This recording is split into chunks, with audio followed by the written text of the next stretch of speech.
क्या अपने अस्तित्व के संकट में घिरी कांग्रेस पार्टी बीजेपी को पराजित कर पाएगी? इसी सवाल को लेकर कांग्रेस कार्यकर्ताओं के साथ मंथन करने के लिए देश के पूर्व गृह मंत्री और कांग्रेस नेता पी चिदम्बरम गुरुवार को गुवाहाटी पहुंचे।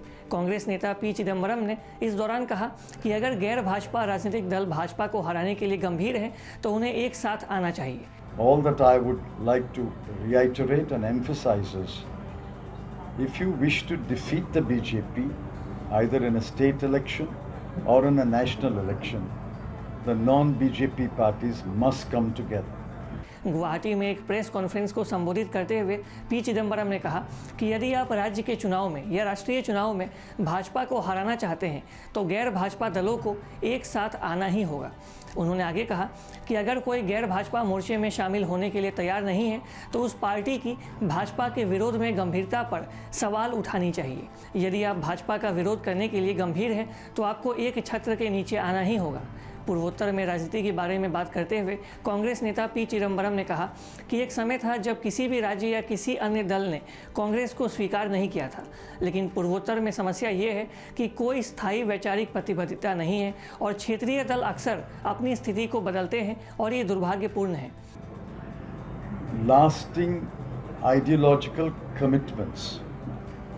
Regional parties tend to change their positions very frequently, which is unfortunate. If the Northeast must progress faster, their political parties must hold steadfast to certain ideologies. उन्होंने आगे कहा कि पूर्वोत्तर को तेजी से प्रगति करना चाहिए और राजनीतिक दलों को राज्य को पहले एक निश्चित विचारधारा से जोड़ना चाहिए। जब आप चुनाव जीतते हैं या हारते हैं तो आपको अपनी राजनीतिक विचारधारा के साथ रहना चाहिए। ये भी कांग्रेस की नाकामी रही है, लेकिन मुख्य विफलता ये है कि आपको उस विचारधारा के साथ रहना चाहिए जिसके लिए आपने खुद को प्रतिबद्ध किया है। कांग्रेस नेता पी चिदम्बरम ने आगे कहा कि आज पूर्वोत्तर में जितने मुख्यमंत्री हैं वो सभी एक समय में कांग्रेसी थे। वो पहले कांग्रेस के मुख्यमंत्री थे लेकिन सभी बाद में बदल गए। अगर कांग्रेस दिल्ली में सत्ता में वापस आती है तो मुझे आश्चर्य नहीं होगा कि ये सारे जो लोग हैं वापस से कांग्रेस में आ जाएंगे। आपको बता दें कि कांग्रेस पार्टी लगातार चुनाव हारती आ रही है, चाहे वो लोकसभा का चुनाव है या हाल ही में हुए असम में विधानसभा चुनाव। कांग्रेस पार्टी का जो परफॉर्मेंस है वो लगातार दिन ब दिन नीचे आ रहा है।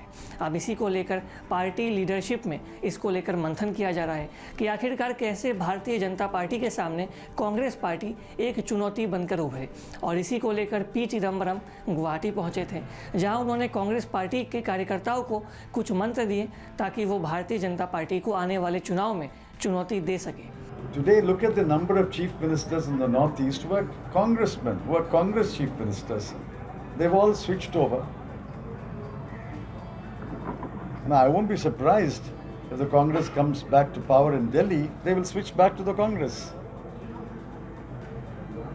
I don't want to take names, but you know the names whom I'm referring to. All that I would like to reiterate and emphasize is, if you wish to defeat the BJP, either in a state election or in a national election, the non-BJP parties must come together. आप इस पूरे खबर को लेकर क्या सोचते हैं? आप जो भी सोचते हैं कमेंट बॉक्स में आकर आपकी राय को हमारे साथ अवश्य शेयर करें। और अधिक खबरों के लिए आप लगातार देखते रहिए ईस्ट न्यूज़। हमारे फेसबुक, यूट्यूब, इंस्टाग्राम पेज को लाइक करें, शेयर करें और सब्सक्राइब करें। तब तक के लिए आप सभी को हमारा धन्यवाद। Thanks for watching. Please subscribe and hit the bell icon.